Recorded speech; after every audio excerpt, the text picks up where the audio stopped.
Ladies and gentlemen, welcome back to the Crypto News Podcast. We are buzzing as always, and today, my guest is coming in hot, not too far away from me, in the beautiful, probably colder state than where I live, good old Buffalo, New York.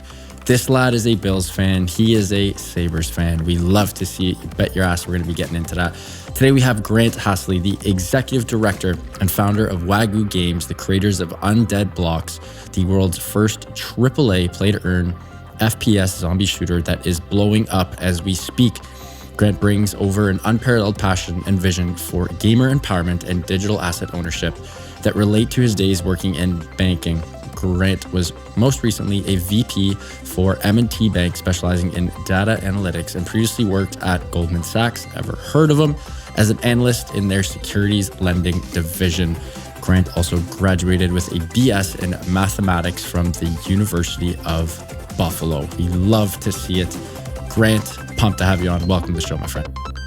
Matt, appreciate you with the intro there. Yes, I would love all of your listeners to know that working in Web3, working in crypto is a lot more fun than working at a bank. It actually was soul-sucking as fuck. So definitely appreciate the opportunity to be on the pod, and I really look up to the content you guys have been putting out. So definitely happy to be here. Appreciate the kind Thanks for having words. me. What was it like working at a bank? Again, everyone, I feel like when you're at uni, it's like, your parents are always pressuring you, little Grant, be a doctor, be a lawyer, be a banker. And then it's like, well, where should little Grant work? Well, Goldman Sachs, the big dogs. What was it like working for GS? I mean, from my perspective, I looked at my life and said, I'm going to get to do this one time and one time only, and I'm going to call the shots. I didn't grow up with money. I grew up in a lower to middle class family. I grew up in a little tiny town called Sanborn, New York, which is what the first map actually looks like, my cul-de-sac, where I grew up. And so, small town kid, went big city. I lived in Boston. I was at Liberty Mutual. I was in their actuarial program. Then I obviously went to Goldman Sachs. I came back. I lived in Los Angeles for a little bit. Then I went back to Buffalo. So I've been all over the country. And what I learned is, life is about who you know. It's about using what skills you have, leaning into what you're really good at. And what I'm really good at is just driving change. With working in banking is very stiff. I didn't want to just sit in a corner office for the rest of my life, staring at the window, watching coin market cap go up and down. I wanted to make a difference. We saw what was going on with Axie, with Phaeton. I figured with my economical experience, just using my math degree, putting it to work for fucking once in my life, I could build a better tokenomic structure, and that's exactly what we've done with Undead Blocks.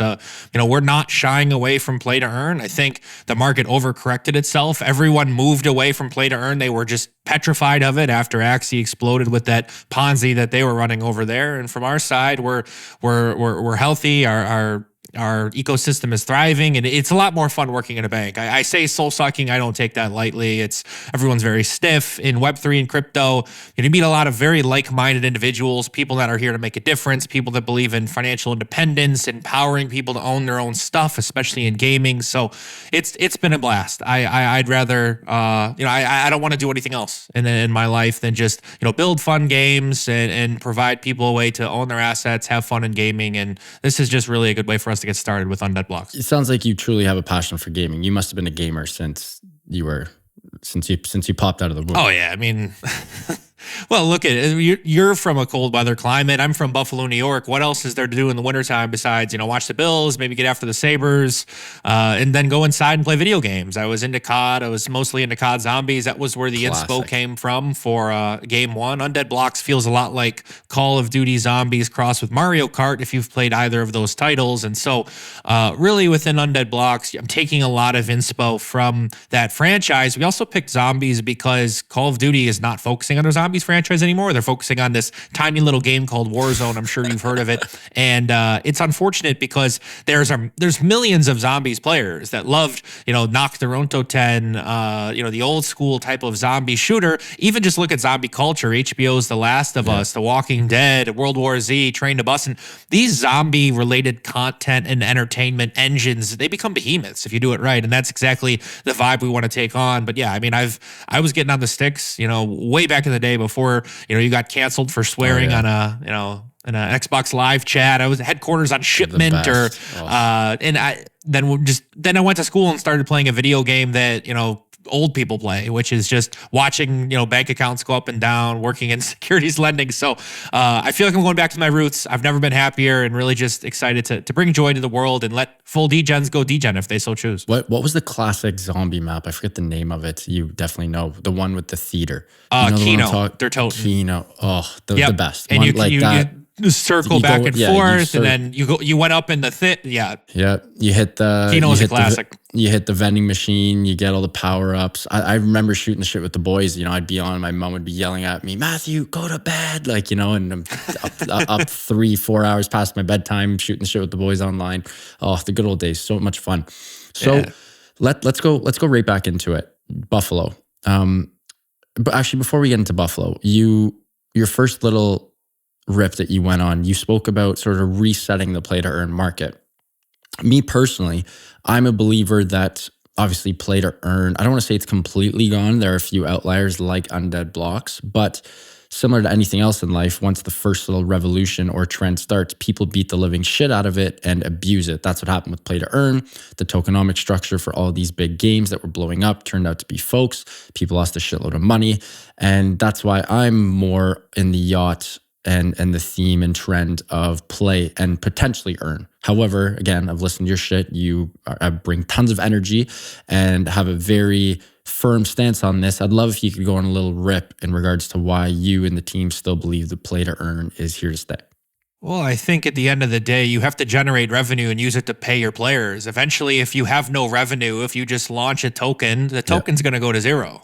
Nobody talks about what happened with Sky Mavis when they received all of that Ethereum from all those axes they sold. They sold, you guys got to understand, they sold all of those axes in ETH, and then they issued USLP. What do they do with the ETH?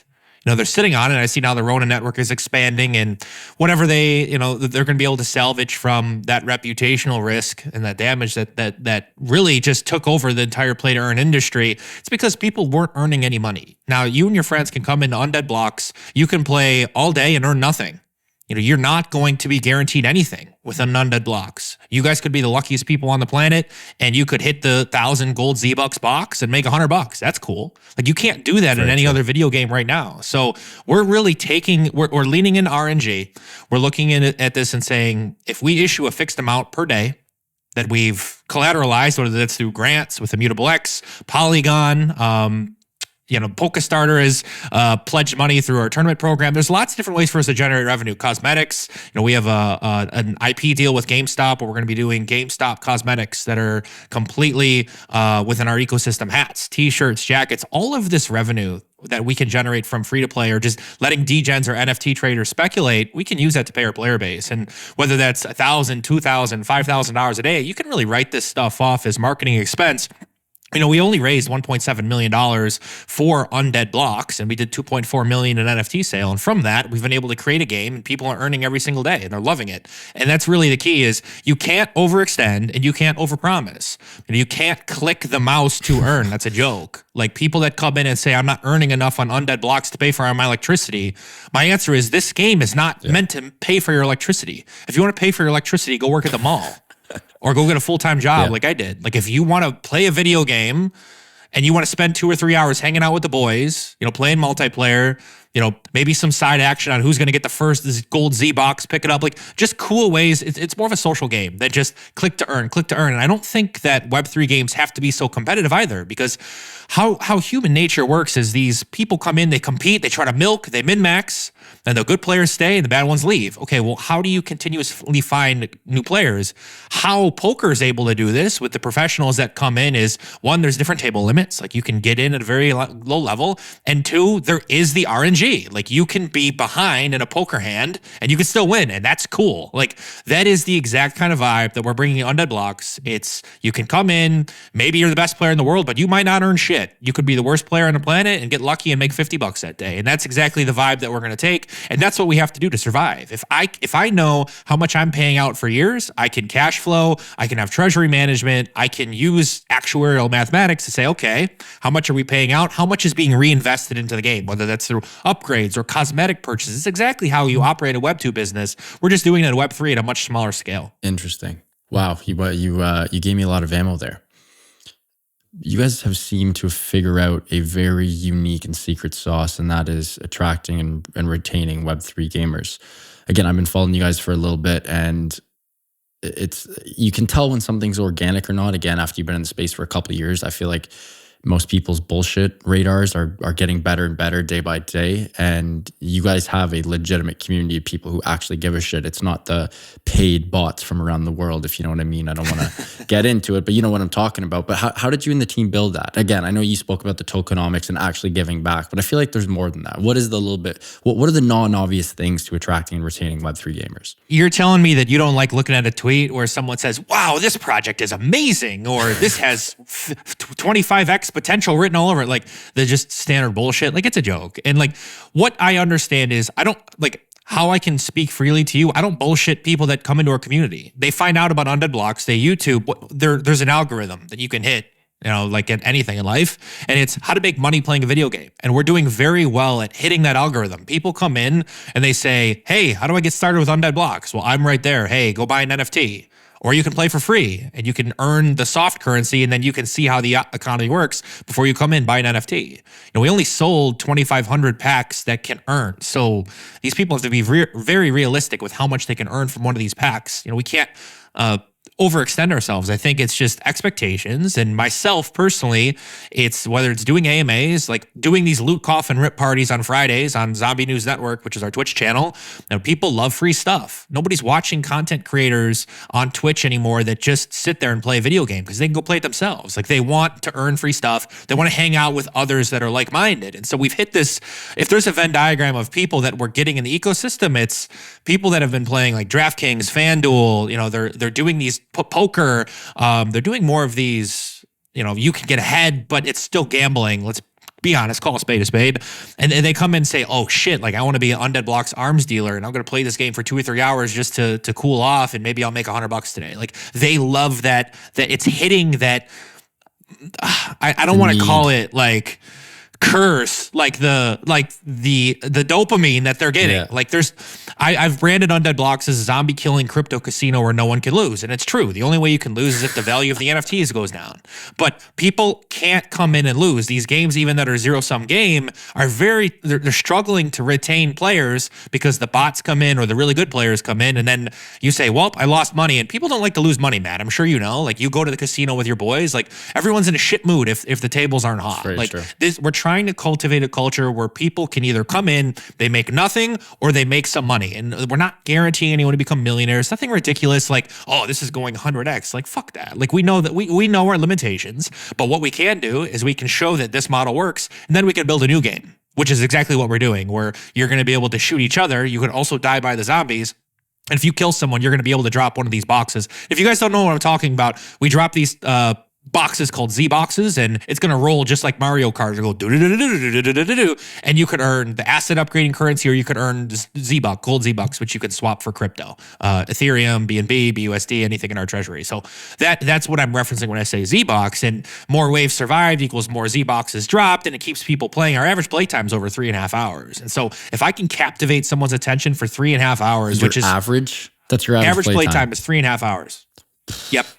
Yeah, because people can't get enough. Jesus. They're saying, okay, I want to do another wave because I want to get 5 boxes.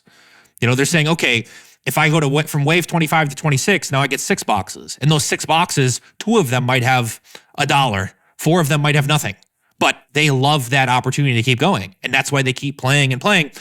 Our average play time is more than, you know, the average time someone watches a hockey or basketball or football game, because there's money to be made. That's exactly how it goes. People can go on these 12, 13, 14-hour heaters just like in poker. They won't get up from the table if they're hot. Like, you never leave a hot table. No, like, we all know this. So that's the vibe. And so it was a blessing and a curse to do such a small mint size for the NFTs, because I can keep 2,500 people very happy and we could run this game for a decade. Obviously, I need more players. So how do I do that? We launch more games and we use this ecosystem. We scale it up. We know it works, but we're not going to overextend ourselves. The problem with Axie was Sky Mavis minted 500,000 Axies. They said, okay, how do we make 500,000 people earn money every day? They were getting all the press attention. You saw articles in New York Times. Everywhere. Everyone was just waiting for the shoe to drop. The FUD showed up, and then all of a sudden it collapsed. Boom. But if the FUD never appeared, they'd be doing the same thing, collecting all that ETH, issuing SLP. And so we have a much smaller community, but they are rabid, like you said. Like, they're actual people. They're in actual parts of the United States, Europe, Latin America, and they care and they love this game. And so we're going to add more maps. We're going to add more weapons, more game modes. We're starting small. Just don't overextend yourself, Matt, because if you overextend yourself, it's really hard to get it back in line. And that's exactly, it's like if you're dating someone and you break the trust of your girlfriend, like, she'll never trust you again. Like, we do not want to break these people's trust. We want them to feel like this is something we can run for decades. And I want that too. I don't want to go back to fucking banking. Please. Just this is a blast. Talking about this, even just being here, talking about, Web3 gaming economy. Like, I was a full degen my entire life. Like, I played a lot of poker in high school and in college, and I've gone ape on some random bets. Like, that's how I got into crypto. Let's be honest. Like, everyone wanted to get into crypto to make money. This theme that, I'm just going to empower people to own their assets. Like, if you want to own your assets, go buy real estate. Like, go buy a property and rent it out. Like, people want to make money here. They want to find something early. They want to feel like they're early on the tech. That's why these airdrops are super hot with, ARB and ZK Sync coming up, and the people want to make money. And we're giving them an opportunity. We're doing it sustainably. We're not overextending ourselves. And my bet is that it's going to keep exploding like it is. We've got a lot of traction, and I'm just excited to see where this goes. Grant, your energy is infectious. You are you could literally boot the Energizer Bunny out of its job with the amount of buzz you got right now. I want to get into your head for a bit here. I've been, again, whenever I have a guest on the show, no shit, I have to do my research. You've been everywhere. A lot of switched on CEOs and executive directors like yourself, they do obviously jump on the media circuit. You are doing it. It's obvious. You have to. You're the face of the game. You got to blow it up. On top of that, though, you're building every day. You keep growing the team. Walk me through like the day-to-day of Grant. Maybe even mix in some non-work related stuff. Walker, lifting guy, gaming, dinner, lunch, fasting. Walk me through a day-to-day just so that people can get to know you a little bit better. And a little caveat and follow-up to that. How the heck do you grow the team? Like, how do you find the best game designers? How do you find the marketing team? Walk me through all that shit. I'll start with the latter there. It's really difficult. That's probably the second most difficult part of my job, behind structuring tokenomics and keeping people happy. Like, once people start earning money, they say, I want to earn more, right? Like, if you have a rental and you're playing Undead Blocks and you're renting out your guns, you want to earn more. You just want to keep feeding the beast. And so that's curbing those expectations is probably number one, along with the tokenomic structure. But yeah, finding talented people is tough. And so, my right-hand man, one of them his name's Michael Branson.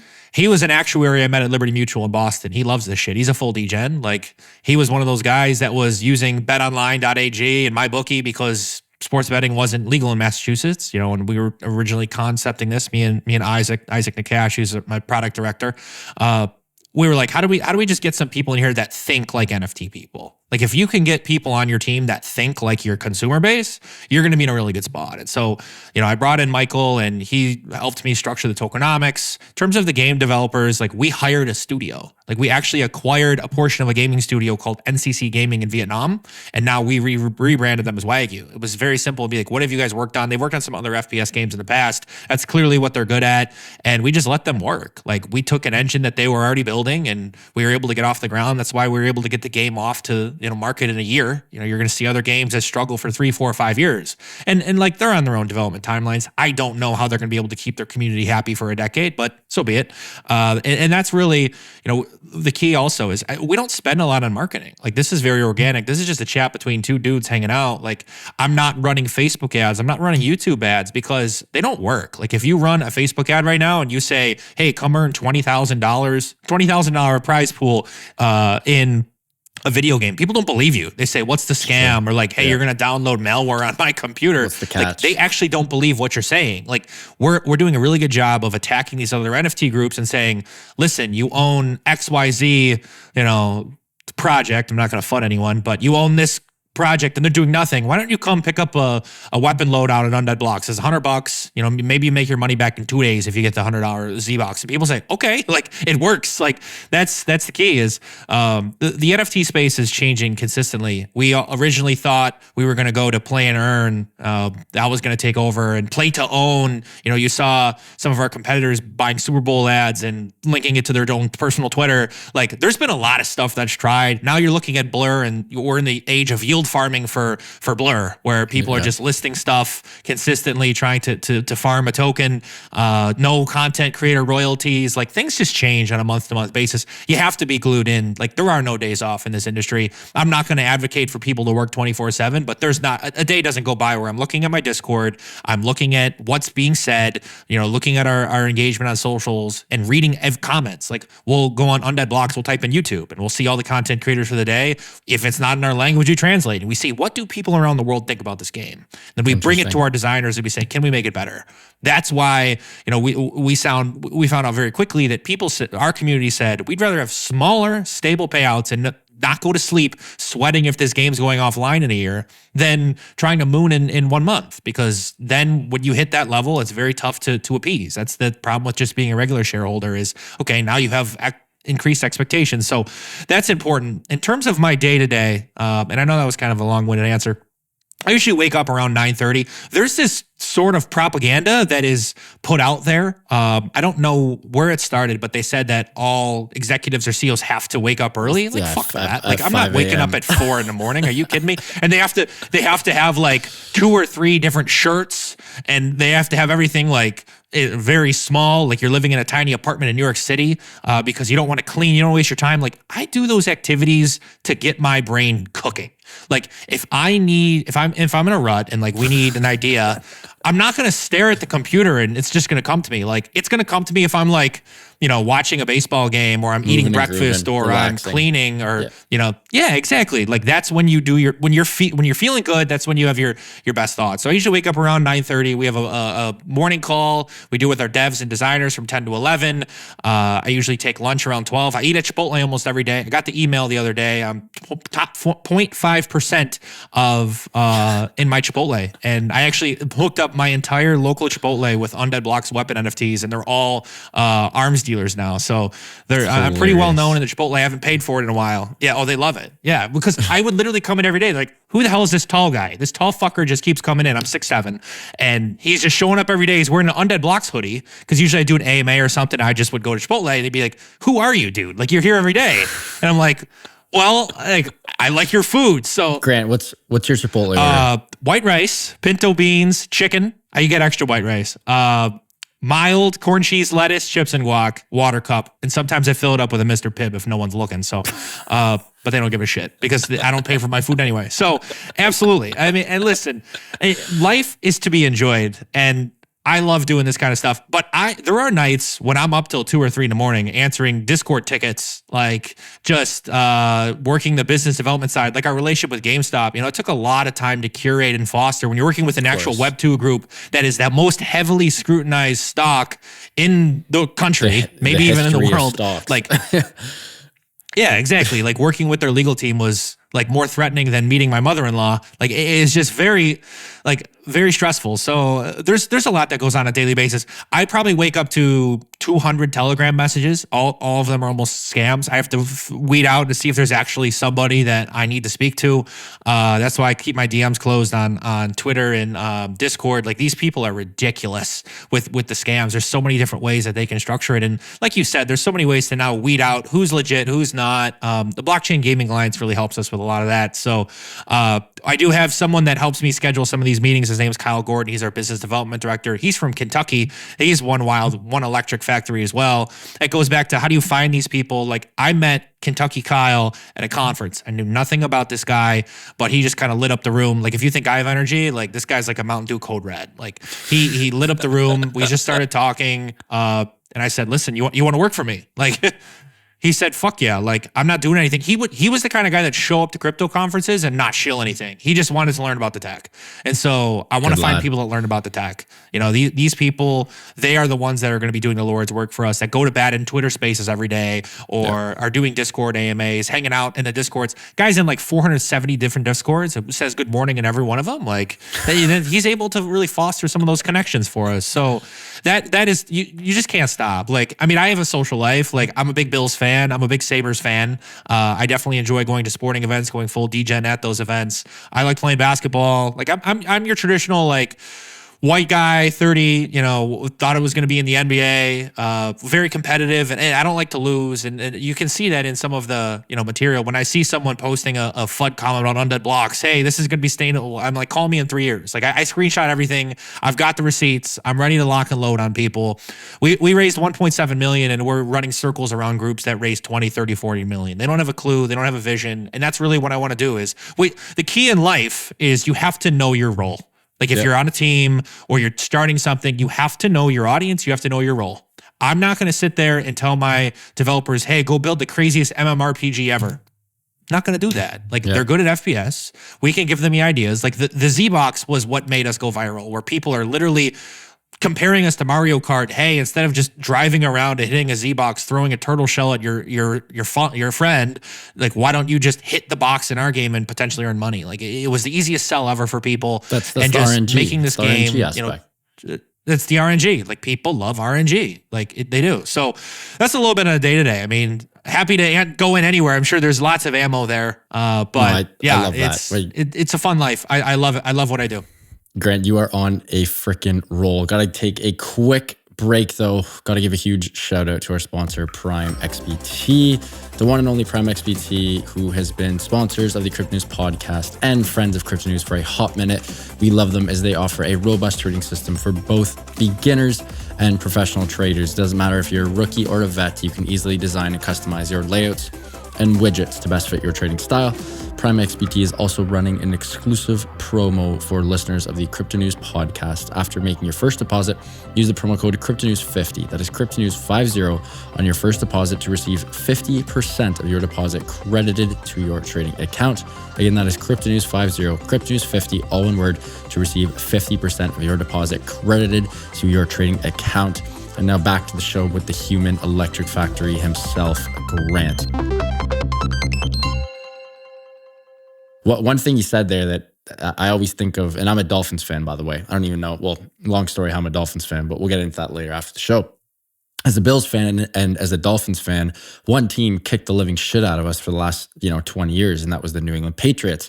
And one of my favorite quotes, and as an ex-athlete myself, Bill Belichick, do your job. Like the reason why the Pats were so good all the time is because everyone did their job. The special teams goobers did their job. The punters, the kickers, the safeties, everyone on the team did their job so well. And it's like, if you know your role, stick within it, everything else is going to take care of itself. I always think of that. I always think of Billy. And there's no egos.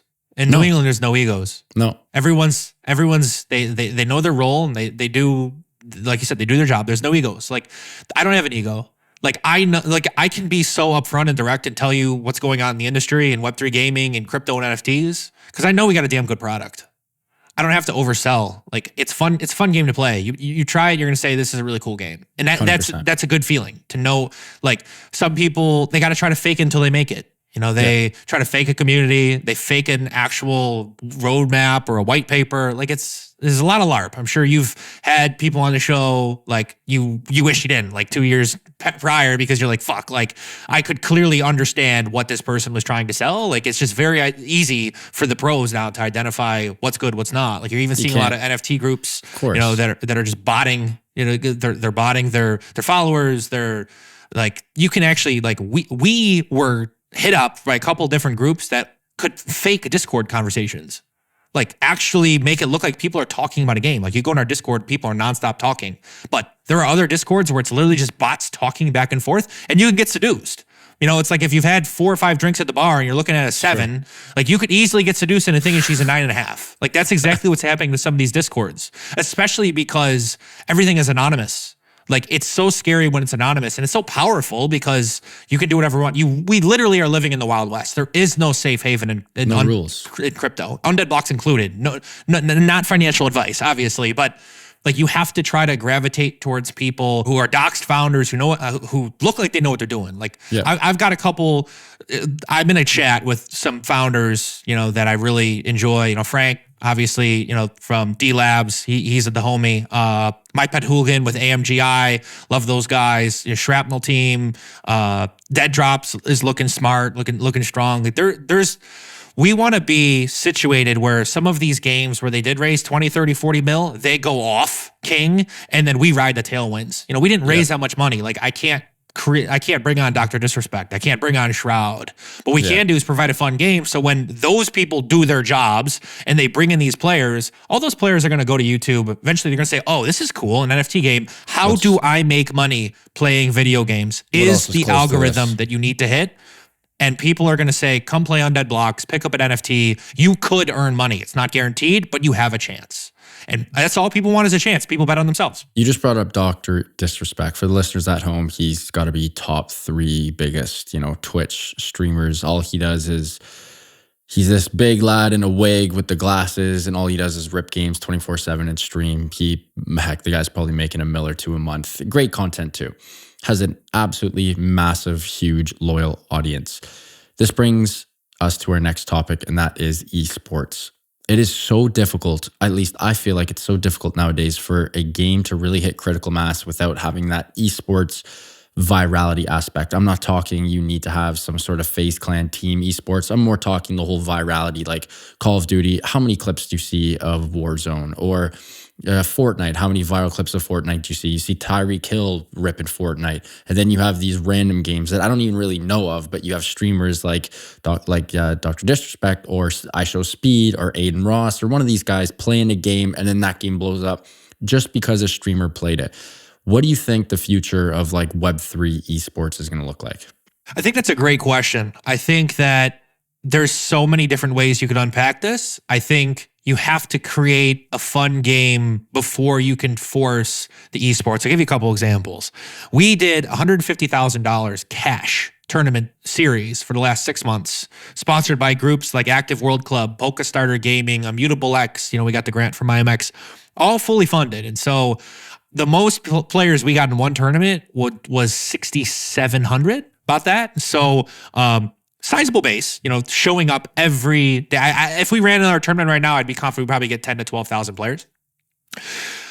It's incredibly difficult for a Web2 gamer to download a MetaMask, go purchase an NFT to try to compete in something. We have to create games, and we have to make sure that the bugs are ironed out and they're in a good spot to where people say, this is fun. Okay, I'm going to give it a try before we can even think about the esports. The esports is what takes games over the top. Esports and streaming, absolutely. If people don't know how to get to your game, like, they're not going to play the game. And so by running cash prize tournaments or by partnering with large streamers that can showcase the game to their audience, that's exactly how these indie game studios do it. And that's exactly what we're in right now. You want to call it Web3 gaming. This is indie game development, but people owning their stuff and going full degen on crypto tokens and NFTs. It's exactly what the market in the industry is right now. So from my perspective, it's my job to make the game as fun as fuck, because when we are ready to approach some of those streamers, maybe we do an equity raise later on, we bring in 2, 3, 4 mil, and then we can go throw $1 million at Shroud and say, hey, can we get 7 streams, please? And he's got 25,000 concurrents, and maybe we get 5,000 of them to try the game and talk about it. That's how you can get that virality. It very much is in our mind. Now, Shroud's not going to play our game if he says this isn't fun. Exactly. He's going to say, why am I going to shill this shit to my audience? And they're all going to start screaming at me in the chat at one time saying, turn it off. It's like that Trump meme. Turn them off. The lights are too bright. Like, your ticket into the arena is having a fun as hell game to play. That's how you get into the arena. It has to be. I mean, look at the players that are still world record for Mario 64. It's happening every night. There are hundreds of thousands of people watching streams for people trying to break the record. That game doesn't have cinematic quality. It's not Smash a AAA Bros. game. Same shit. The game was released 24 years ago. Super Smash Bros. Tournaments. Game's 30 years old at this point. People love it because it's got a great gameplay loop and it has replayability. And that's what our game has. That's what all zombie games have. Going full circle, you talk about hanging out with the boys on Kino. and it's wave 55, 60. Your mom's yelling at you, turn it off. I got to go to sleep. I got to put my face mask on because I got to wake up in the morning. I go to work. And you say, no, mom, this is the most important thing in my life today. That's what we have with Undead Blocks, except you can make money. It's the same exact thing. Now, we need more maps. We have one map. You know, Undead Blocks or the COD Zombies made map after map. They had Easter egg storylines, way to keep people engaged. But you put in that gameplay where people can't turn it off and they will tell their friends. Like, it's already happening. We're going to if you can believe it, we're going to this thing called the Lobo Gaming Fest in Texas. The gaming commissioner of Texas found our game, hit us up. And so now there's going to be a zombie killing crypto casino at a middle school in fucking Texas that we're presenting this game at. And like all those kids are going to tell their friends like, hey, Johnny, like, I'm not going to do that for the podcast voice, but they're going to say like, hey, why don't you come try this new game? My dad got me an NFT and I can earn money. Like, that's literally all you have to say to a kid. And they're going to say, oh, earn money? Like, this is my allowance. Now all of a sudden, Undead Blocks is paying for peanut butter and jelly sandwiches for kids in Texas to play. And that's where we can provide value is people are spending thousands of hours competing for nothing. Like even Fortnite Cash Cup is for the pros. There's Rocket League tournaments that happen every day and you don't earn anything, but maybe you get a skin. But people love that shit because they love to compete. They don't want to lose money. So this is a way for them to hit that portion of their brain where they're competing and they're not losing money and they're not getting their feelings hurt if they lose. But now you add that actual factor of liquidity on top of it, it's done. It's game over. It's a wrap. Is there a day when COD and FIFA and 2K and NHL and Fortnite, is there a day where these guys wake up, or as I like to call it, wakey, and go, you know what? We make hundreds of millions a year. Let's give back maybe a half a dollar a day, maybe 50 cents a day if you play our game. Is that ever going to happen? Or are they're like, nah, we're printing money, we're good? It's not going to happen. It's not going to happen. There's a couple of reasons why. I mean, we've talked to Microsoft execs. You know, they liked our concept of the game. You'd be surprised who we've talked to within just working on Undead Blocks for a year. Like we pitched the MasterCard execs. We pitched PepsiCo about doing a flaming hot Cheeto flamethrower in our game.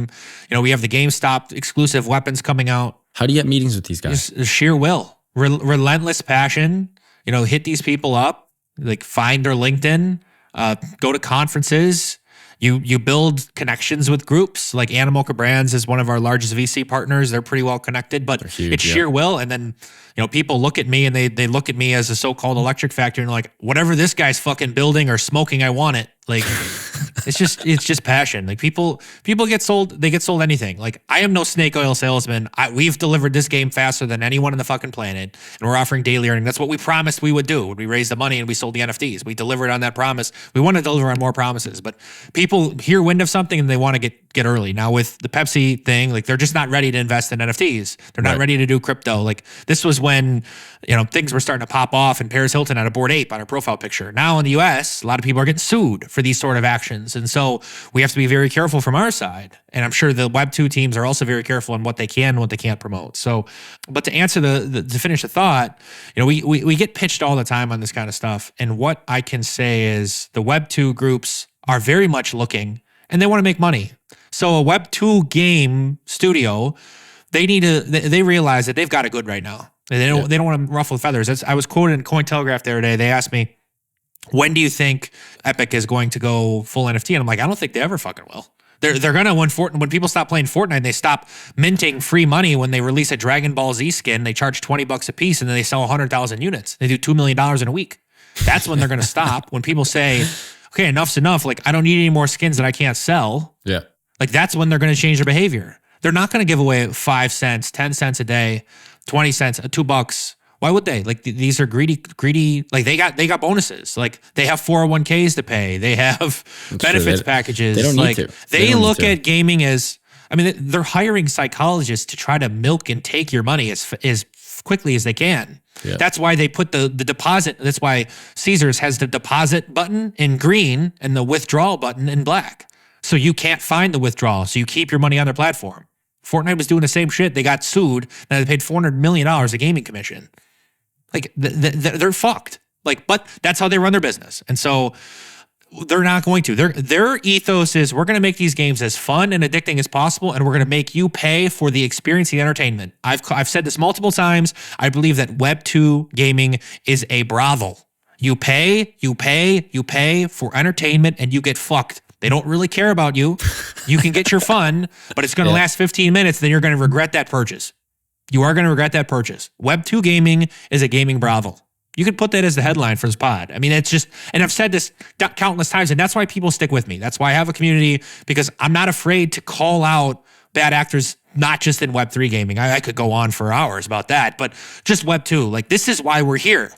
These content creators that say, hey, these games have to be crazy cinematic quality, they're out of their fucking minds. Like, we're all developing studios of 50 to maybe 75 people. We're not going to reinvent the wheel. We can do things right, and we can start scaling, and we can start bringing in these players that say, enough is enough. I'm sick and tired of buying all these assets, whether it's Candy Crush, Warzone, Fortnite. I'm buying all this stuff. I'm getting nothing. What am I getting out of it other than entertainment? Maybe I can get that entertainment, but I can also make some money, or at least buy, sell, and trade in an open economy. That's exactly what the problem that Web3 gaming solves. Let's not oversimplify it.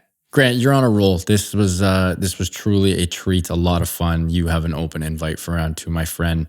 Before we wrap up, we got to do the hot take factory, and I feel like you might give the hottest takes. We're 220 episodes in, and Grant might give the hottest takes possible here. I could be wrong, but hot take factory, you and I get our shit kicking boots on, knee high, and we jump right in the factory, let them fly. It's something that only Grant believes in, whereas most other people do not. It doesn't have to be crypto, blockchain, Web3 related. It can be health, wealth, happiness, politics, health, nutrition, space, AI, you name it. Give me a couple Grant hot takes before you go. Mr. Beast is going to promote a crypto or NFT project before the end of the year. He's going to do it. There's been a lot of talk about it in inner circles. He's just waiting for the right one. It's not going to be Undead Blocks. We don't have enough people. We don't have money to pay him. Like, we'd have to pay him more money than we'd ever raised yet. He's going to promote one, and that's what's going to be the real catalyst, because Dr. Disrespect's doing it. They're going back and forth. Really? And it's going to be a 7-figure deal. I mean, it could be 8-figure deal. For a week's worth of promo? Not even? To play a game on stream or do a video. Wow. I mean, there's only a handful of games who can pull that off. Shroud's another one. I mean, Shroud's working with Shrapnel. That's a big one. But Beast, yeah, he's coming. Who's it going to be? We know how much it costs to get Beast. What game I can't tell you that. I wish I could tell you that. I feel like it's got to be. I wish I could tell you that. I think I know who it is. We'll chat after the show. Yeah, it's a shooter. That's my Web3 hot take. I'll give you another hot take. I think that people that they're anti-shilling tokens and they're anti-shilling NFTs. And this is not a shill for Undead token or NFTs. Like, do whatever you want. No, not financial advice. But people got into crypto because they want to make fucking money, fellas. They want to sit here and they want to get that 50x and 100x. Like, people talking about just gameplay and cinematography. Like, if you want that, like, go watch Avatar. That's a damn good movie. Like, for 3 hours of your time, you can see some of the best cinematography in the world. It took them 12 years to make that sequel. Go watch that and get out of crypto. Like, I want people to come and make money. I can't promise anything, but we need to get back to people's intentions. And a lot of people show up here to make money. And that's I'm sure a lot of your listeners are very interested in doing that. And that's why you dig out some of the best projects. I think that people got so fucked by SBF. And look, SBF or FTX Ventures hit us up. They wanted to raise on us and they wanted us to keep our balance sheet at FTX. If we would have did that, we'd be fucked. I would not be sitting in this chair right now talking to you if we made that mistake and that decision. There are a lot of groups that got impacted by that. And I think there's just been such an entire overcorrection through play to earn, through Web3 gaming, through even just crypto in general. Like, look at what's happening in the United States with the world moving off of the US, the dollars moving off of the world's reserve currency. And so our elected officials and our politicians are saying, la-di-da, like, wow, let's just keep sending money to Ukraine. Like, we're funding this war because we're no longer fighting in Iraq and Afghanistan, and we have to keep the contracts flowing that we signed off with, these top, manufacturers, ammunition dealers. And this is taking a wild turn for a hot take. But why do you think we're funding Ukraine? Like, that's my personal opinion. And so these people are looking at this tiny issue while we have this massive part of the world that's literally moving off of the US dollar. They're going to start settling things in yuan. Even Saudi Arabia is going to start doing oil deals in different currencies. Like, we've got a big fucking problem. Like, I am accumulating as much Bitcoin and Ethereum as I can. And that's my personal take. Obviously, please, this is not financial advice, but we got problems. Like, our country's too busy worrying about social values or social injustice, and meanwhile funding Ukraine, and we can't worry about our own issues at hand, which is we have hyperinflation. The banks are collapsing and they're cheering it on. Elizabeth Warren today comes out and says, She's forming an anti-crypto regulatory group. Like, fuck that shit. Like, why don't you go talk to the investors at Silicon Valley Bank and ask them why their equity is worth zero? Like, come on. Like, don't be a clown. Like, she literally tried to tell people that she was Indian. Like, she's white. Like, she's white. I'm white. Like, again, not racist, but it's just true. Like, we're living in a dystopian clown show, and that's the part of, at least from the financial perspective, crypto can solve, is people, like-minded individuals who agree on most of these topics can come together either anonymously or just having a chat like this, and they can come out and say, listen, enough is enough. It's about time we, circle together, we protect ourselves, we look out for each other, and that's really what I want to see more of as we move on through 2023. Give me your hot take. I mean, this isn't too hot of a take, but you and I are in the same yacht here. I think Chipotle is vastly underrated. Like, to be able, literally, I have one about 3 to 5 minute walk away from my house. It's a cakewalk. Like, how do you not? I don't even order it to me because I enjoy getting out of the condo when I have a crazy day. If I have half an hour, I'm like, okay, it's a no brainer. I do a mobile order. Sometimes I don't even do a mobile order because I know when you do a mobile order, you don't get as much. I roll in. I'm the same as you. White rice. I go white rice. I get a scoop of chicken, and as soon as I get the first scoop of chicken, then I go, you know what, I'll get double, because if you ask for double off the bat, they only 3/4 it, and then I go pico, medium, hot, no sour cream, no corn, and then guac, lettuce. Right, I'm off to the races. Oh, and the beans, of course, as well. It's phenomenal, and that's $10. It fills you up, and it fills you up all day. In Canada, the double meat's 22 CAD. It fills you up. I don't feel like shit after either. I don't shit it's just, I don't know. I think it's world class. Could it taste better? Sure, but it still tastes good. I know. It's the best, man. I love it. You don't have to wash dishes. You don't need the electricity to run your oven or your natural gas for your stove.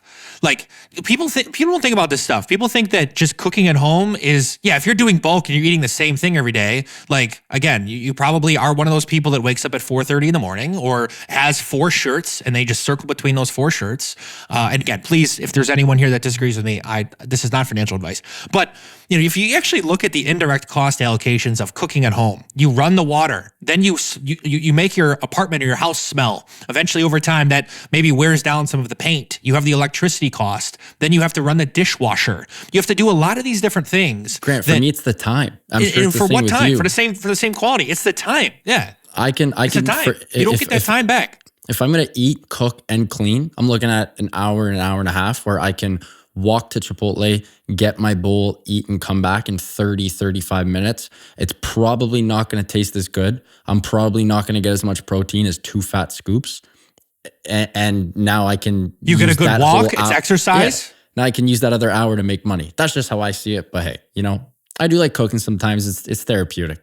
Look, if you cook you're with your significant other, I mean, hell yeah, you look like a beast. Like, you got things are flowing. Like, you're going to be a great time. It's a more of a social event. When you're physically cooking by yourself, like, you're just make friends. Like, I don't know, like, or just go out and get a breather. Like, get that fresh air. Like, getting movement is so important. Like, so many people got cooped up in the pandemic, and that's, I think, how we got in the situation we have where the world is so divided, because everyone just sat alone in their feelings and they weren't hanging out with their friends on a Friday night playing Undead Blocks and making money. Like, we need to get back to the more social vibe. Let boys be boys. Like, let people hang out. Like, let's just bring joy and love and spread it around the world, and just let people have fun doing whatever they want. Let D-Gens go full D-Gen. Mic drop. I'm done. I love that. That's Grant, what an episode, man. You truly brought the heat. This was an absolute boatload of fun. Can't wait to have you on for round 2. Before you go, can you please let our listeners know where they can find you and Undead Blocks and Wagyu Games online and on social? And actually, that leads me, I totally forgot to ask, why the name Wagyu Games? I love the name. It's great. It's catchy. It's significant. It has this sort of eliteness to it, because like Wagyu is for the elite. Like it's like a high quality, it's high quality, but why the name? What was the inspo? It's a cut above the rest in FPS gaming, of course. But who came up with it? Give me the story behind that. I came up with that.